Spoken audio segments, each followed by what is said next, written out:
Welcome to the Bold Claims Podcast with your hosts, Matt Danskin, Daniel Robosky, and Taylor Ammons. Welcome to the Bold Claims Podcast, brought to you by the Building Experts Institute.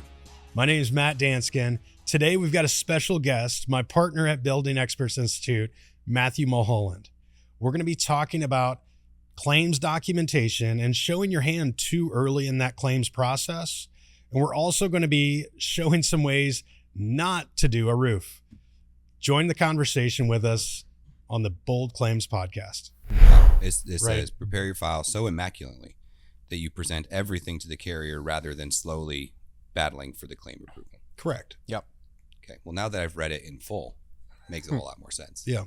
Context. Yeah. I think it's super important to go through and have that all put together on the front end. And then even in regards to the estimate portion of it is, hey, attached is the itemized estimate of the damaged items that I found on the roof during my assessment or on the property during the assessment. Yeah. You know, and then just obviously granted, you tell your clients that, hey, this is a skeleton estimate of all of the damaged property, and now the adjuster needs to come out, do their investigation, and apply the coverage to the damaged property, and then from there we can go through and either add or remove line items to finalize the proposal and get this thing rocking and push it into production. Well, I think the biggest thing with this topic, it goes around strategy with the claim. And there's guys that are very much in favor of, we need to let the adjuster show their cards. Let them say how much this is worth. Let them say what they're going to cover and not cover, because they might stick their neck out and buy a couple of vents for us, or a couple of shingles or whatever. And then we can play into this of, hey, we need to get the full roof. Mm-hmm. I mean, that mentality though is so flawed. It stems from laziness, I think. Yeah. You know, so, why would I go out there and give an estimate to the insurance company? What if they come back with more? How often does that happen? Have they done that in the last 10 years? That's happened to me one time. Yeah, I mean, it's happened to us, but it's such a rare thing that we think it might happen every time. But that's really just confirmation bias of us wanting to stay lazy. I don't do this because maybe something could happen. No, you're just being lazy. There's a lot of things that have to be performed in order to prove the loss. If you're going to help a policyholder, freaking help the policyholder. Help them prove the loss. So to do that properly, you really set the stage for an entire claim. Either you do it right and you set the stage for bullshit, or the other way around. If you don't do it right, you set the stage for bullshit, or you do it right and you set the stage to have an actual real narrative that can actually be conducive to a proper file. You get to a yes, you get to all the different things a lot faster, but it all depends on how much you give them up front. How much of the proof of that loss are you going to provide? So I'll play the devil's advocate here just because I want to strike an interesting conversation here. Ooh. There's three things that I want to interject into this. The first, it depends on when you come into the claim. Absolutely. Right. Yeah. That's especially big for public adjusters that are doing this. Secondly, are we talking claim representatives or roofers, contractors, right? Sure. And then the third, let's look at it from the contractor's perspective. I don't think it's a laziness thing. Again, playing devil's advocate. I don't think it's a laziness thing. I think it's an efficiency of how many doors can I knock in a day? How many? Because every roofing company we know, what is one of the KPIs for their sales guys? Yeah, how many people did you talk to? How many doors did you knock? How many roofs did you inspect? How many proposals did you send? How many? Yep. If I have to spend the time building out this immaculate claim file, I'm reducing the amount of doors I touch. So I don't think it's a laziness conversation. It's a triage conversation. Mm-hmm. It's saying it is more important to me because the statistics show if I knock 20 doors, 3 to 5 of those people are going to sign with me. We'll get this roof, blah, blah, blah, blah, irrelevant to the claim file, right? And again, devil's advocate, because I want to see where this goes. I think if you're looking at it from a contractor's perspective and the sales metrics that people put on these guys to be successful, it's about volume. It's not about them being an expert in their craft either. Well, so yes and no. There's that saying, a bird in the hand is worth two in a bush. You have a claim. I'm just glad that you're on a roof all the way back to pulling that out of somewhere. Australia, probably. So here's the thing. What I would say to that is, yes, it is a volume game, right? And we have to watch these metrics. And we've all worked with guys that are knocking 10 doors and they don't understand why they're not selling what they need to be selling. Right. But at the same time, the metric that really matters is claims that get approved and paid and built and collected. Right. That's really where it matters the most. And whether it ends up being a retail or, whatever. But I think so many guys go, well, I need to knock this many doors and talk to this many people. And they start their numbers based on the fact that they go, a lot of these claims are going to get denied or they're going to take 6 months to get approved. We have to do all this just so that we have enough that finally makes it through the end. Well, you could cut the numbers of doors that you're knocking and talking to people and inspecting in half if those claims that now you've inspected and have damage, you're properly documenting, you're spending a little bit of time here, because the biggest calculation that they need to be having is, am I spending an extra 2 hours up front that's saving me 20 hours of calling the carrier back and forth and doing a readjustment and talking to the customer and keeping them happy as we drag this thing out for 6 months? But how much time are you investing there? Though, right. So again, I'm going to argue the opposite. If I'm a roofing salesman, who am I selling my service to? Am I selling it to the carrier to buy the roof, or am I selling it to the insured? Yes. The insured. So I have to knock a certain amount of doors to get to the insured. I'm selling our company. I'm selling our brand. I'm selling the fact that we can install this roof, right? Everything that you're saying is accurate, except for the part where, as a roofing salesman, spending that time, I agree with you, but I'm not selling an insurance claim. I'm selling a roof, right? And we talked about this when Cam was on the show.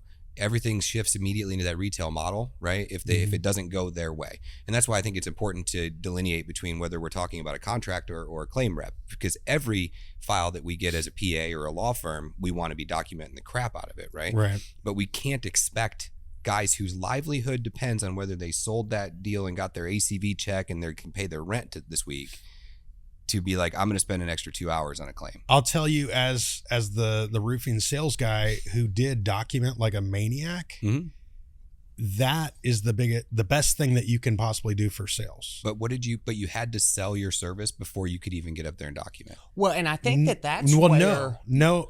Well, this is what sells it. Is when, and it may be a referral, I'm a referral guy, right? Yeah. It might be a referral, it might be whatever, but you go out there and you do a very thorough inspection and documentation.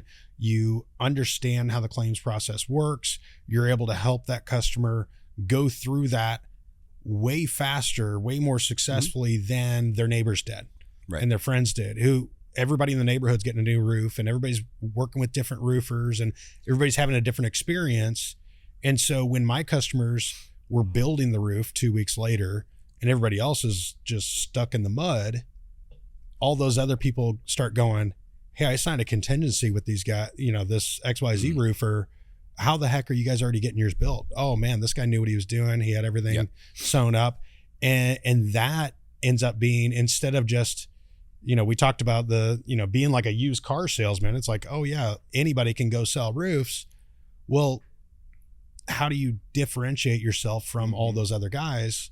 Well, you're the one who actually can get this stuff done.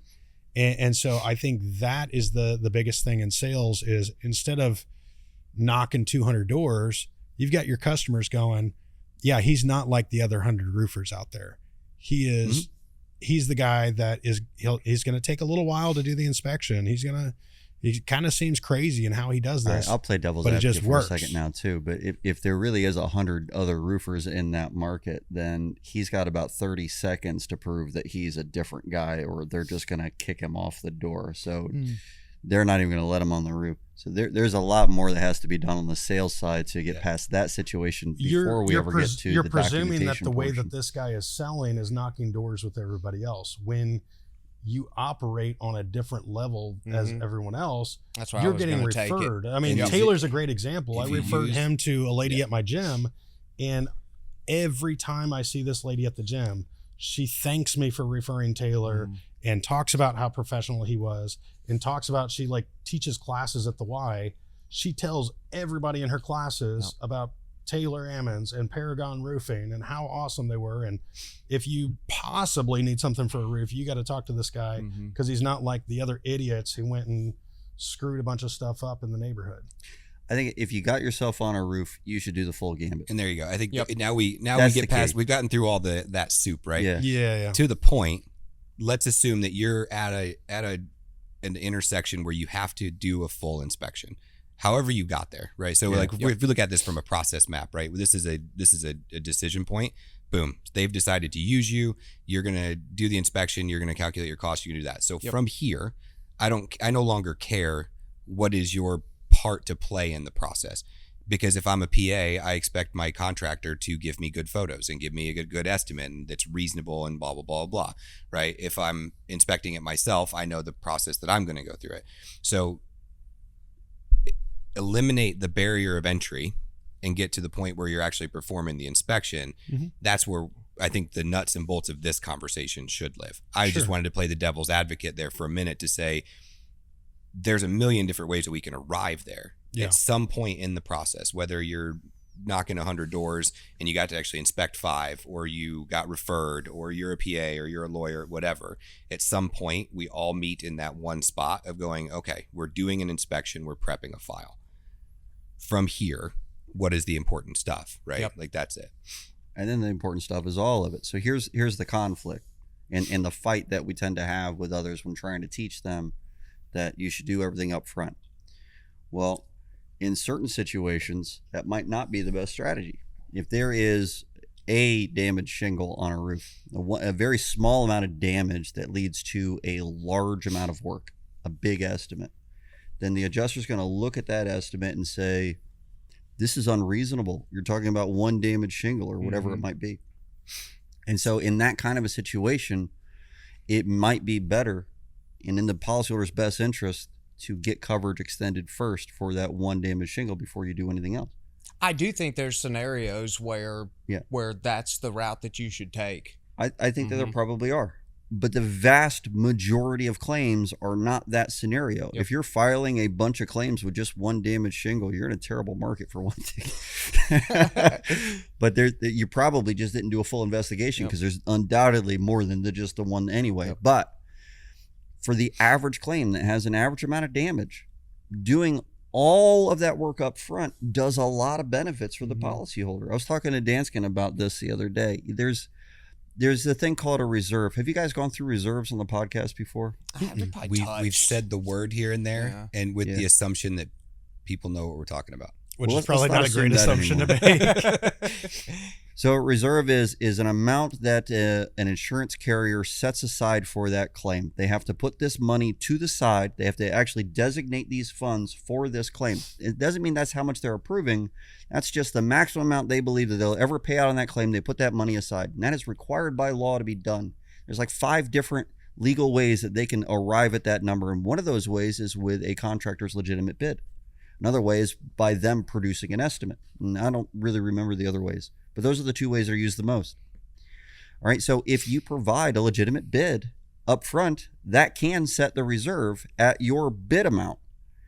With that reserve is set to the right amount, it's a lot easier to get them to approve supplements along the way because they don't necessarily need a manager to increase that reserve amount and have money moved back into the reserve. The money is already there. You might need manager oversight to get a supplement approved, but the money is already set aside for it. So you want that reserve to be as high as possible. If you don't provide an estimate, a lot of times that reserve is set to the amount that is set by an AI or even the claims adjuster with their estimatics from their guidelines that are lowballing everybody. So it can be a much lower amount. Getting the reserve increased is difficult for an adjuster. Getting a supplement approved is a little bit difficult, but not nearly as difficult as getting a reserve increase. So setting the reserve up front is very, very important. But one of the byproducts of doing that too is you figure out the fiduciary cap for the adjuster that you're working for as well, or working with as well. If they only have the ability to write for $100,000 and you have $1 million job, you get that guy out of the scenario quickly by setting a reserve, and you get an appropriate adjuster in there. So it's a kind of a by proxy thing, but it works out to your advantage in the long run. Yeah. And I can tell you from a sales rep's position, and you had briefly touched on this earlier, the fact that you're going to spend that time at some point throughout the claim.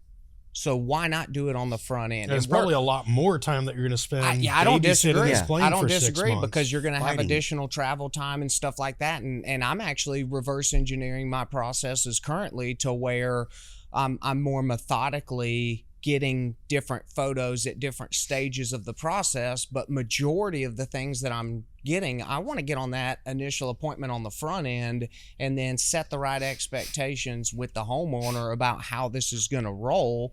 And then from there, if there are companies that are wanting to work off of volume and things like that, that's fine. Then choose to stick to the role of a contractor and partner up with a PA firm that can actually work those claims, and you be a retail contractor, and then go to the customer's house and, you sure enough have pretty legitimate storm damage up here. And so I'm going to go ahead and work up my file. I've got a document I'll have you sign giving me permission to do that. In the event that you don't move forward with a claim, you only owe us that documentation prep fee that we discussed.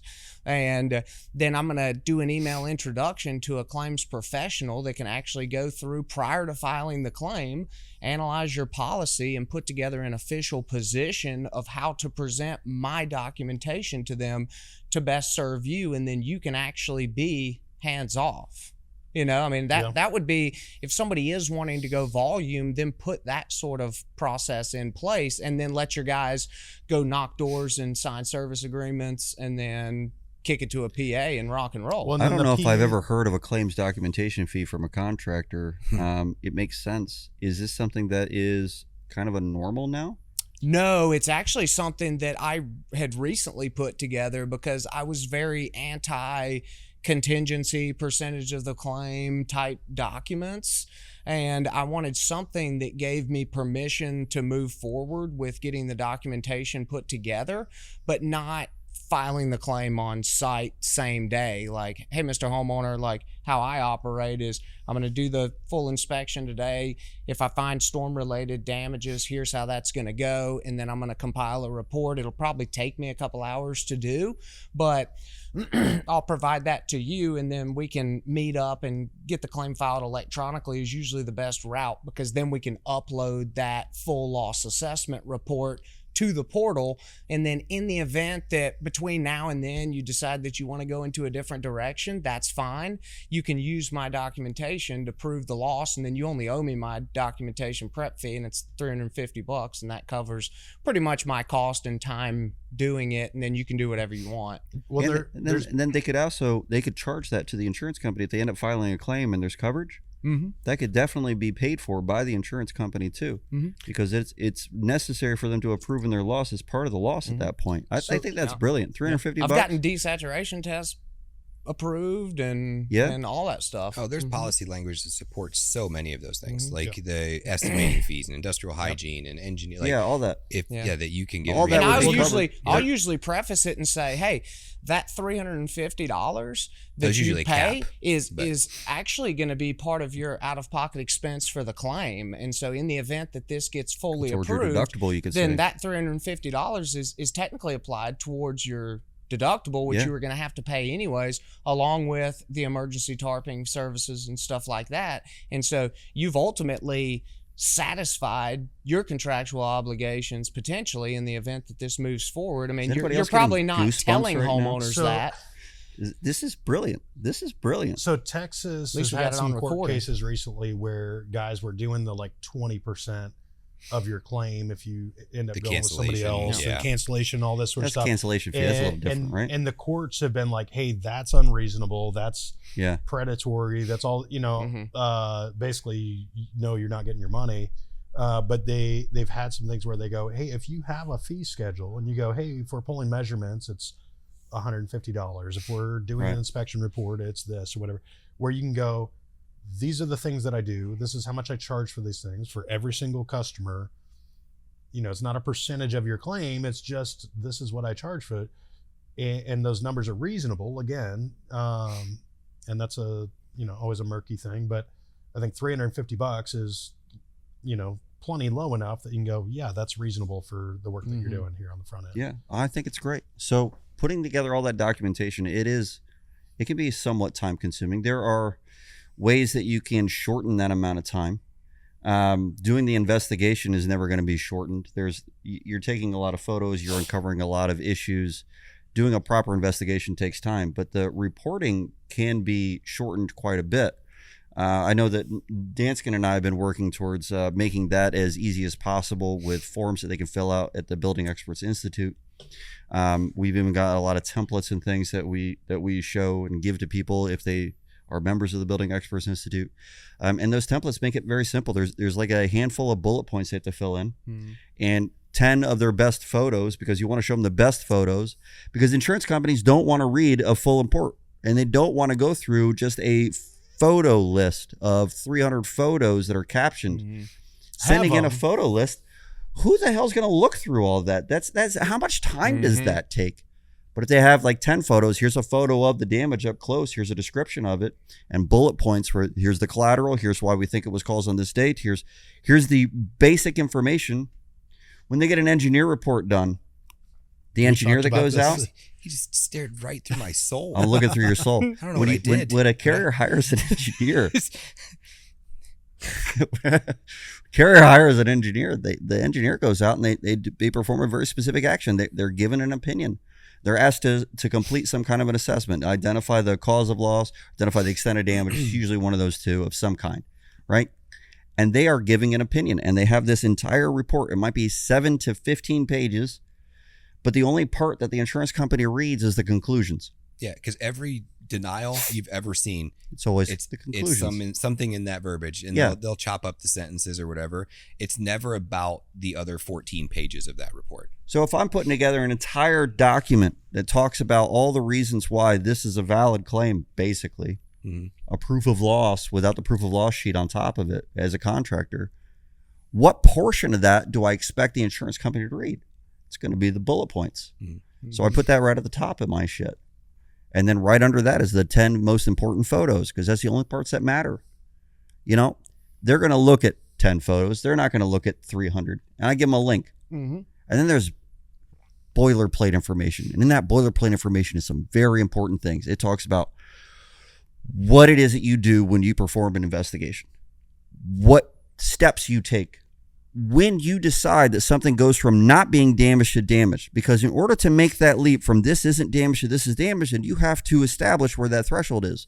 That's called the definition of damage. Here's a nugget.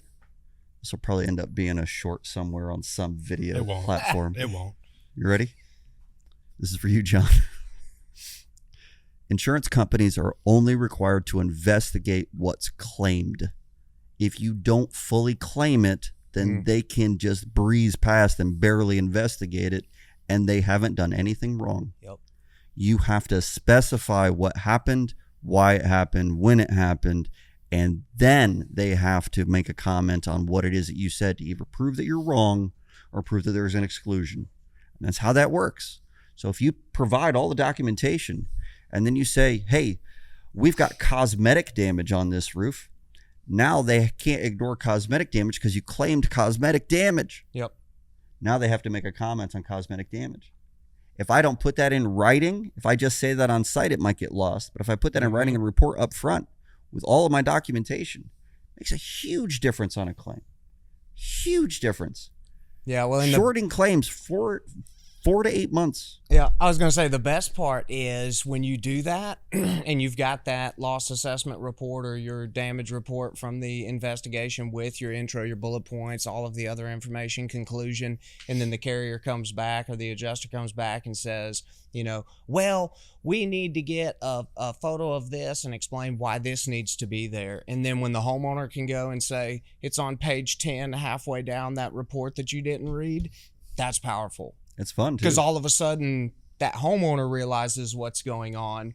The carrier realizes they just got found out. The contractor's laughing, and then the carrier has to either do the right thing or move in a direction of bad faith. So we found out that engineers, when they're hired by carriers, typically they go out and they deny claims, right? Their whole purpose is to give the basis for that denial for the insurance company. It seems that way. Yeah. So if that is their purpose, then a lot of the things that they put in writing have to restrict the amount of coverage that might be written out of that. So they haven't been given any kind of definition for damage from the policy because usually there isn't one. There might be cosmetic damage exclusion, and then there might be a definition that comes from that. But outside of that kind of a definition, there's no real definition for physical loss or physical damage. But the courts have established a definition over the years. And the courts have established, and this is generalized and mixed from multiple states, but a distinct, demonstrable, detrimental physical alteration to covered property. So distinct meaning I can separate it from everything else. Demonstrable means I can demonstrate it, I can measure it. It's demonstratable. That's what demonstrable means. Do what? You can take a picture of it. You can take a picture of it, measure it. I can point to it. It's here's all my general wear and tear, but that's where the hail hit. Right there, I can point to it. That's distinct. Mm-hmm. It's detrimental. The whole tenet of being damaged is that it's worse than it was before. So it's detrimental in some way. Physical alteration is what makes it physical damage. So if there's a physical change to covered property caused by a covered peril, and it's covered damage caused by a covered peril, then that would be covered. And we designate that as the definition of damage in our templates. A distinct, demonstrable, detrimental physical alteration of tangible property. If there is a different definition in the policy, we reserve the right to change our opinion of whether or not it meets the definition that's in there. And that's the kind of language that falls into these documents. But if you establish the definition, now you're establishing the definition of damage for the claim, because they have to investigate what's claimed. Either they're going to say that your definition is wrong, we have a different definition, or they're going to have to prove that their policy has a different definition. How could they say that their policy doesn't use that definition when their policy doesn't have one? If they were to say that, then they're actually establishing a baseline for their own policy language. They are setting a precedent. They're not going to do that. They don't set precedents if they can avoid it. So I want to go back to the beginning of this conversation. We talked about strategically, does it make more sense to show your hand, to do the work, to document everything, to lay it out, to have your define damage, to do all these types of things? Does that help you or does that not? And I think one of the big things we talked about, setting those reserves, that is a huge piece of this. Is if you are the one that does all the work on the front end and estimates it and does all this, and that's filed as the claim, that sets the reserve. That's really, really critical. And so now they may still come out and buy those 3 shingles instead of that whole roof, but that adjuster's not getting in trouble when you ultimately walk it down to the point that they buy the whole roof. Versus if you want to conceal your hand, you want to be slick or whatever, and I don't want to show my cards, they're going to pay for the 3, but the reserve's going to be set far, far lower. And now you've got all this resistance of this adjuster is getting in trouble. This adjuster is killing his metrics by paying your claim properly. And so now, yes, you can get there, but you're making it so much harder on yourself, where you've got to play all these games and you've got to position everything. And, and again, like you talked about, sometimes you're getting involved at a different point in the claim. It's already a mess before you even, as a PA, right? Especially as a PA. Generally are like, I'll handle it. Yeah. Cool. Right. Handle your shit. But then try not to let it go so far off the rails before you call a claim. But they rep. do. And they do. Got it. But then a lot of times we're fighting against that lack of reserve. We're fighting against no SPOL went out in certain states that's required, right? Like there's a ton of stuff in there that we're sitting here battling against when they go to the 3rd inspection, right? And it's because that seems to be the number that everybody's like, all right, well, I guess I can't do it. It's the 3rd inspection 120 days later, and you're like, thanks for that. Yeah. Well, and you're talking about as a public adjuster, hey, this sucks to get set up poorly there. Yeah, so imagine being the adjuster. Yes, I mean, but is the there- point is you can't be contractors too are late, doing though. this to themselves too. Yeah. And so if But you can, it's never too late though. It's not. It's It's just not. a matter of like. So you can always provide the same amount of documentation that we're talking about right now that we want to provide in the front. If we were to provide that halfway through as a public adjuster that just got the file that's just fucked. Can I say fuck? No, Mm, probably not. let's avoid it. It's allowed this time. Oh. We're gonna beep it. It's gonna be a heavy beep. Beep. We're making an That's gonna be exception. a short there. That'll make the It's shorts. been allowed this time. I've He approved did it a hard F as the on that, guest dude. on the show. It's a It's hard fine. F. Effed. It's just F. effed up. It was a hard F. So I don't know where I was going with that anymore. So I where- lost but- it. So where I was going with this is that if we have decided strategically this is the right way to go, right now you get to the point of how much time is it going to take? How hard is it going to be? How well can I do this thing? And I think what you're talking about, whether that's through BEI or through your own, methods of setting it up, a lot of this is templatized. A lot of this is, all right, we're dealing with hail damage on this type of roofing system. And so we can pull engineering definitions and court definitions and all these types of things for that scenario. We can pull, I know this is who I am and this is my company and this is kind of my bio that I'm going to put in here. So much of that we can templatize. So we just go through and go, all right, it's this type of damage, this type of roofing system. Here's our situation. And now you can actually do that really efficiently and have a really solid documentation packet put together. You just want to be careful and not do like engineers oftentimes do and copy and paste your snippets from another claim that's not relevant to this. They do that a lot less often these days, though. They've gotten better at that portion of it. Yeah. What they don't do very well is define damage properly. Go there, There's ambiguous. some They're on ambiguous purpose. as all get out. Yeah. Yeah, that's not an crazy. accident. Right.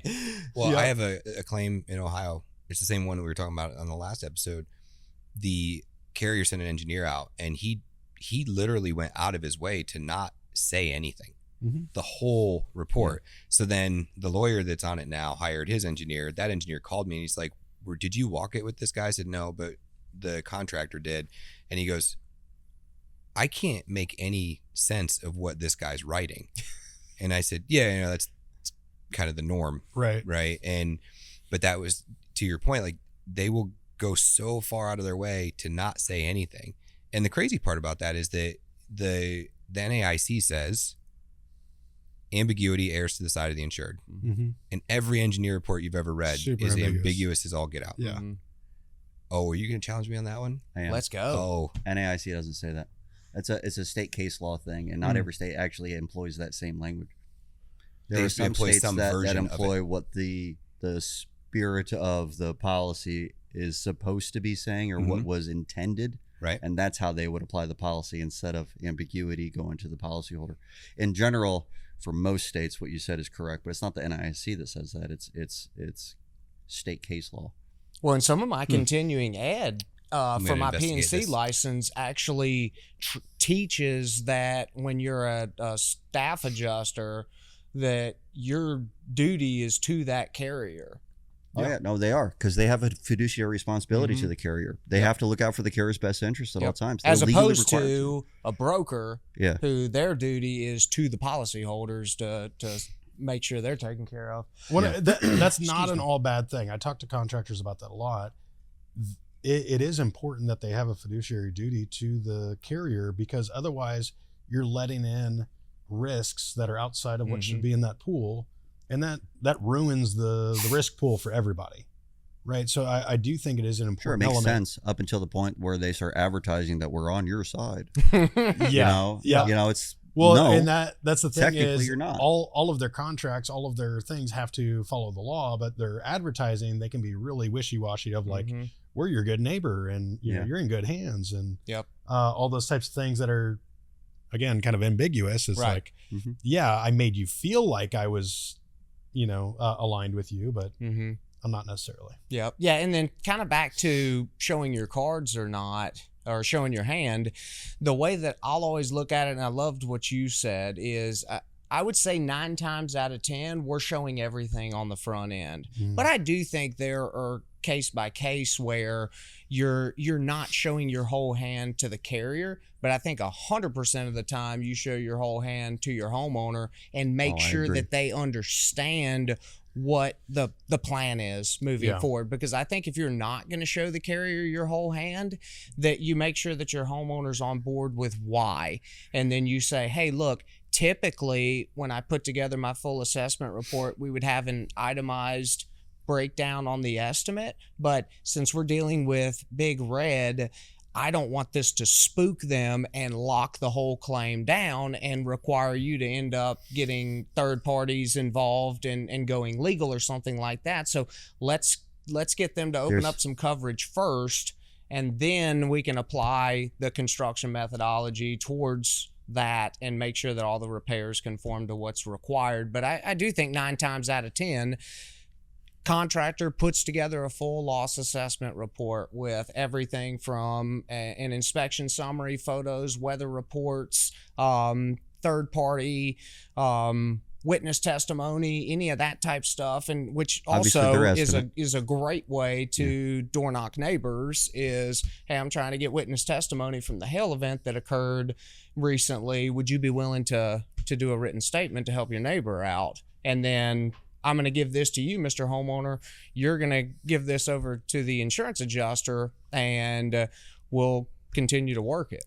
I think if you're keeping the policyholder in the loop on everything that's going on, and as a contractor, you're letting the policyholder drive that kind of a strategy, then you're okay.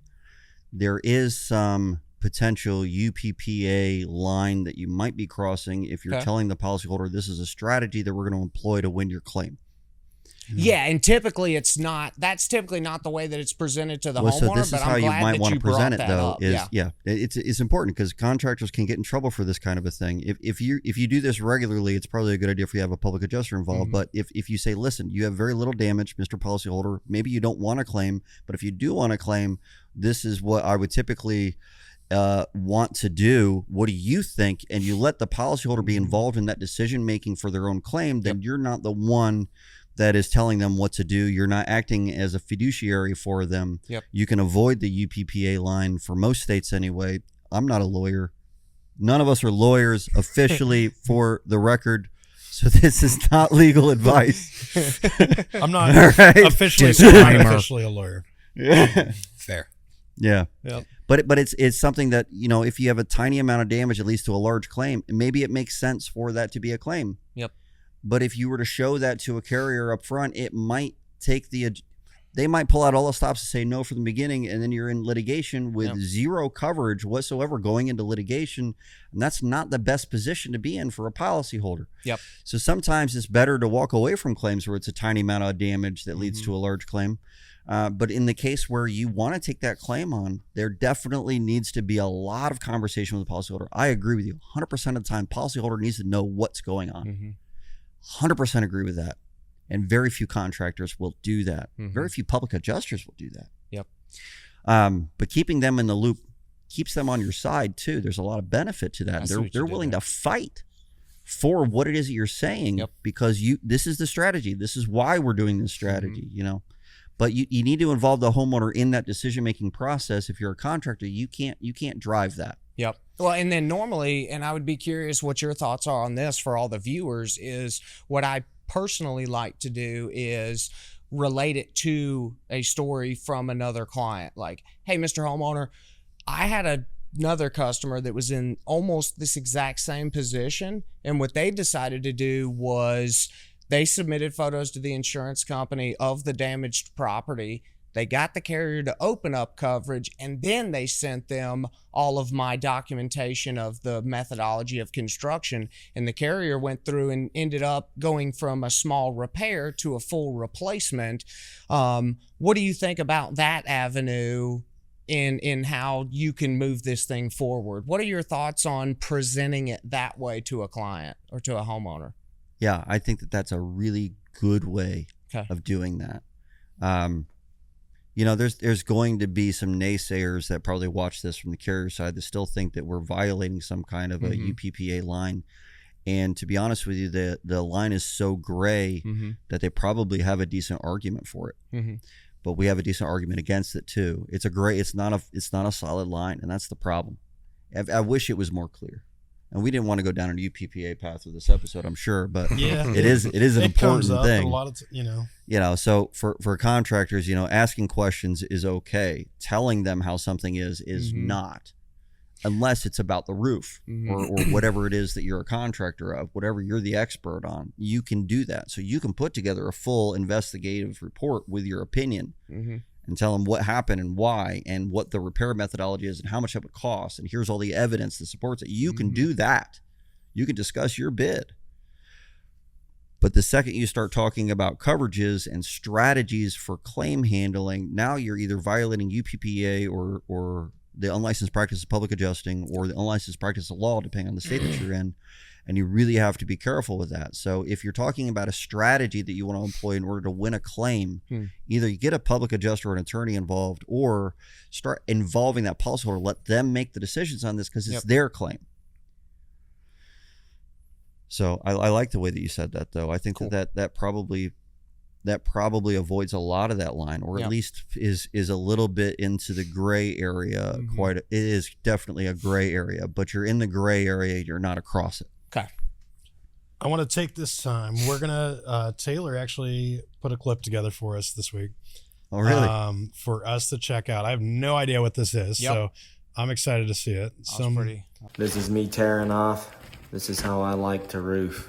Good little technique there. This is rolling out the synthetic felt paper. I don't think you need to remove the old stuff as long as there's not rotten sheeting. Rolling it out nice and quick. This is how you make money in roofing care. As you can see, we always strip the roof down to the decking. A lot of times, these contractors are leaving the felt paper on and just putting a new roof over it. As you can see right here, there's almost 5 or 6 layers of felt that were laying down on this roof, and they kept relaying down new shingles. This is right here in the decking that was below this black felt paper. The only way for you to see this rot is to take off the paper. If you do not take off the paper, you'll continuously to add more and more breaking points and leaking points all across your roof. Yeah, I thought that was a pretty interesting. That's ridiculous. Yeah. I mean, code requires you, if you're going to do a re-roof, to go all the way down to the deck. The only layer that you're allowed to leave behind is one layer of ice and water, and that's only if you can't remove it without causing damage. Yep. So that's felt. That is not one of the exceptions. It's not ice and water. So you have, if you're going to re-roof, if you're not doing a cover where you're putting new shingles on top of old shingles, then you have to get all the way down to the deck in order to evaluate the deck for a proper nailing service for to be able to accept new material. The code does allow for one layer of that ice and water, which is not necessarily it's going to cause damage coming up. It allows for it. It allows for you to leave one layer of the roofing system in. So if you read a commentary from ICC, it talks about if you can't remove it, it's okay to leave it behind. Sure. That's the reason. Yeah, I mean that's the reason that you would ever do that. Could you argue that I don't know what type of ice and water this is, so I'm worried there may be a chemical reaction? That is part of it, and that's part of what the manufacturers are going to say. But the thing is, I think it's kind of a ridiculous, pointless part of the code to say, yes, we do allow for one layer to remain in place. You can put a new layer on top of the old layer because the manufacturer specs are going to require that you're nailing into a solidly sheathed deck, that you've got a nailable surface, and there's no way to be sure of that other than removing that old system or removing the underlayments. Yeah. Well, not only that, for worker safety, this is an OSHA compliance issue. If you don't know what it is you're walking on, you have an issue for your workers as well. I mean, there's so many reasons why you want to get down to the deck, but it is definitely specifically laid out in the code everywhere. Yeah. This is a requirement. Well, I thought it was funny, the first part of that video, the guy that's like, hey, this is how you make money, where he's like, yeah, you can just go over it as long as it's not rotten decking. It's like, how do you know? How do you know? Right. You don't know. Eventually, you could get in the attic and look up to find rotten decking. As long as it's rotten all the way through. Yep. If it's rotten from the top down, halfway through, you wouldn't know it. Yeah. That, or did I get to the entire area? I don't know if I've ever seen decking that was rotten on just the top half of it before. Is that a thing? I've had Depends some where on what the decking's made out of. I've had some start to Yeah. mildew, like OSB. layers. You We'll start do to a get some tear off and there'll be a degradation. bunch of white mildew, usually at the corner of dormers that hasn't made it all the way through yet. But that's usually when it was a very, very, very, very small leak. It would have to be that- slow over that time. really to just be in slow, that yeah. top and not Seepage. come through. Mhm. Yeah. Yeah, most of the time when they like to reuse the front apron on those dormers and then those corners start leaking. Yeah. Well, yeah, that's not going to be a covered loss, though. That's going to be, I mean, it'd probably fall under seepage, but it could have a hidden damage clause or something along those lines, so it still might be. but I'm saying, assuming we're redoing this roof for wind or hail or whatever, if we've got a little bit of rotten decking, I mean, rotten we're not decking, worried so about the coverage for that necessarily. it might be covered. It depends on whether or not rot is under anti-concurrent causation language in the policy, which it Or is in most capped policies these or- days, and whether or not rot is the only reason that you're replacing that decking. So you have to find out why you're replacing the decking and label all the reasons that you're replacing it. And if one of the reasons doesn't fall under an exclusion like rot under anti-concurrent causation language, then you might still have coverage for it. Yeah. But good luck. That's a fight that you are So going you're to saying be I just fighting can't go for up there months and and months. measure it, and it's a different thickness, and I should. So if say it's a ordinance and law issue, then Right, but are you saying the carrier has to pay for that? if it's an ordinance and law issue, if it's what did you say? If the code says a certain thickness, and I go up there and what's up there is not a Yeah. thickness, so I should get the carrier to pay for a full decking replacement because it's not up to standard. If they have ordinance and law coverage, then yes. Are we replacing the roof anyway? Or Yes, Okay. yeah, the roof's being replaced. Yeah. Because I love this because of a covered conversation. loss. Yeah. Yeah. If there's a covered loss and you are not up to current code, that's what building code coverage, code Mhm. upgrade coverage, If ordinance you and law have it. coverage is Yep. for. If Is you that have it. increased cost. Now, under RCV, they would pay to remove and replace with like kind of quality. So whatever that amount is that's currently there, you could get that paid under RCV. Right. Under and I'm coverage I'm just poking the hornet's nest a little bit there I because noticed. there's a A. I lot saw of, it in your eyes. there's a lot of contractors who will just get up there. There's no issue with any of the decking, but they'll measure and be like, oh, well, this is blah, blah, blah, blah, blah, and it needs to I be thi- I this. think- And they go, well, you got to pay for this. And it's like, no, you don't. Like, Yeah. there's so many things that contractors try to get paid for that I just look at them and I'm like, sure. So But- if the decking is not compliant with code, you don't think that a redeck or whatever would be? No, not what I'm saying. What I'm saying That's is what I'm it's trying to not understand. the carrier's responsibility to pay for it. Why not?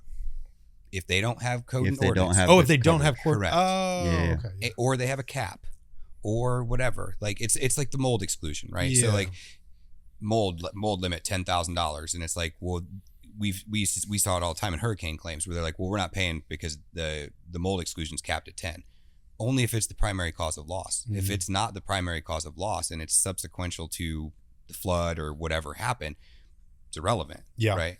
It's the same argument to me when we're talking about code, because decking seems to be the thing that everybody wants to get replaced. And it's like, well, but if there's no reason for you to tear up the decking, right? Don't. Mhm. But if it's not up to code and for you to have it get the permit and the city, because all these municipalities have their own weird shit that they do, and you do have to do it, and the policyholder doesn't have code coverage, Mhm. it's not the carrier's responsibility to do it. I saw a Facebook picture the other day, and it was of people you may know, and I don't know the guy. He might be an amazing roofer, but he had in chalk on the roof, and it said, "Dear carrier, you are not a code expert. You're a policy I know who you're expert. talking Please about." let us determine that."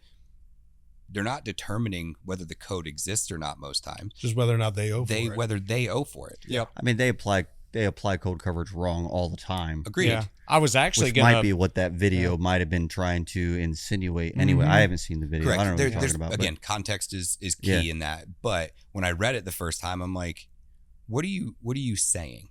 Yeah. Because the city building code expert doesn't know what the hell's going on half the time. He's just Right. a hired by the city for $20 an hour type of guy. Yep. And you as the contractor, most of the time, haven't read the correct building codes based off what your city or municipality does, because they range from 2012 to 2017 to 20 Mhm. whatever. Like, Yeah. it's just whatever they adopt, right?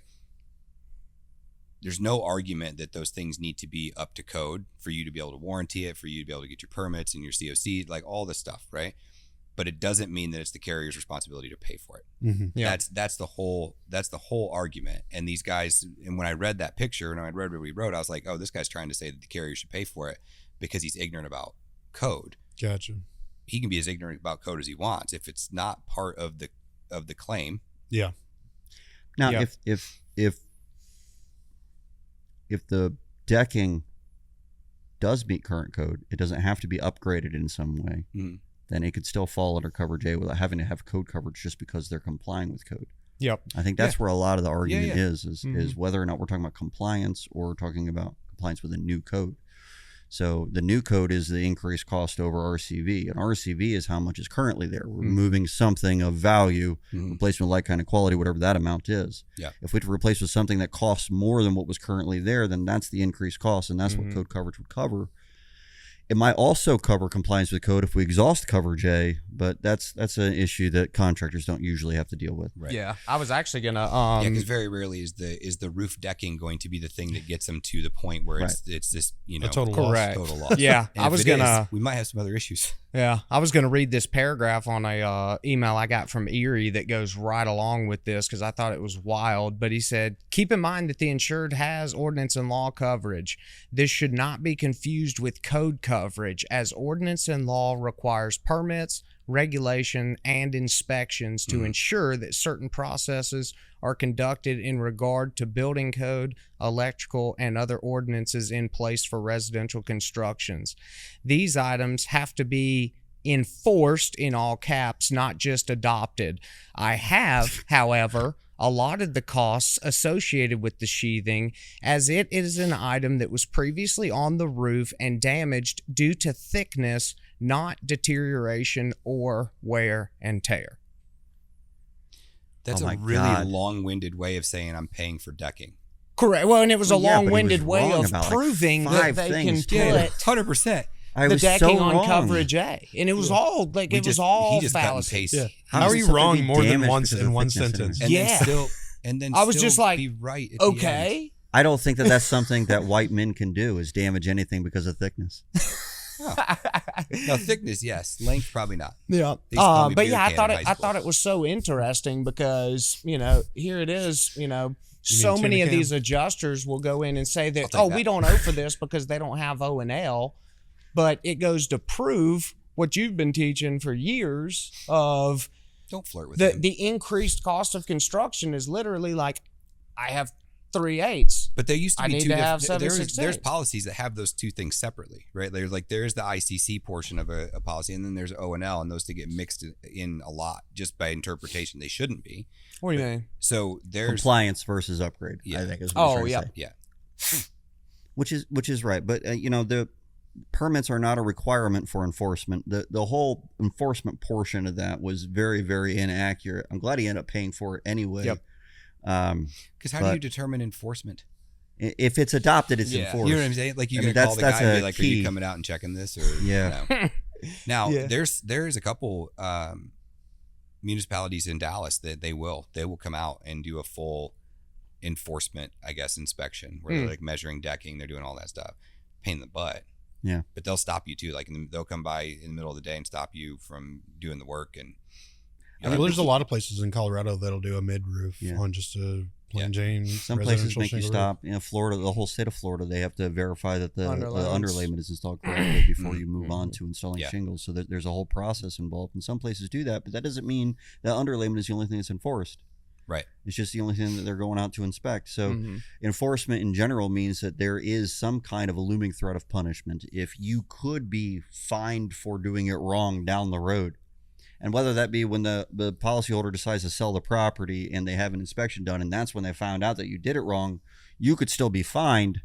That's enforcement. It doesn't matter. Or if when they there's have a permit that's failure required. and they've Yeah. got damages, and now Mhm. they're figuring out you're the one that caused the failure because you didn't comply with code. Right. Yep. If Well, you and- break the law, could you get in trouble for it? If the answer is yes, then the law is enforced. Yeah. And so, can you get in trouble for it? Yep. Yes. Can I get in trouble for it down the road? Yes. There's a looming threat of punishment. It's enforced. Yep. Yeah, and here's what's Carriers that are watching this, that's what enforcement means. You know that. They're not watching it. Their AI is. Dumbasses. Yeah. I don't know what I was gonna say. Sorry, Must have been a lie. stopped you. Well, I think we wore it out. We did. Matt, I appreciate you coming on the episode. Yeah, thanks for being here, dude. I'm glad to have come to work to my own office and then been able to get onto a podcast. Yeah, obviously we'll have you back again. Maybe we'll review the footage. Keeps dropping those hard Fs. Yeah, we need to. I approve slap that him when with it's some fine. fines. It's only one. I think we hit him with some. I think we still some hit fines. PG-13 if you only say it once. It is. Yeah, you're allowed one. Oh, is that it? Yeah. Okay. That's how Disney got away with it with that last Guardians of the Galaxy movie. I'm gonna drop one. Brilliant. And he was like, she's trying to open the door, and he's just like, open the fucking door, and everybody's like, Was it a Disney movie? It was a Marvel movie, but Disney owns Marvel. Yeah. But you're allowed one use of the F word in a PG-13 movie, but it can't be It sexual. needs to be very, very pertinent that it needs to be there. It's like such an intense scene that it's like it makes sense. And it cannot be sexual. Can't be sexual in nature. Very no. Yeah. Now you know a little bit more about Disney. That you didn't need to know. Yeah. So that F-bomb was approved. That's the moral of today's Guys, story. thanks for stopping by. Sorry about Matt's uncouth mouth. We did 2 though. It's rated R now. This Dang is it. the explicit version of the NC-17 Bold Claims version. podcast. Stick around for 3 more minutes. Uncut. Let's not. Raw. The Boop Claims Podcast.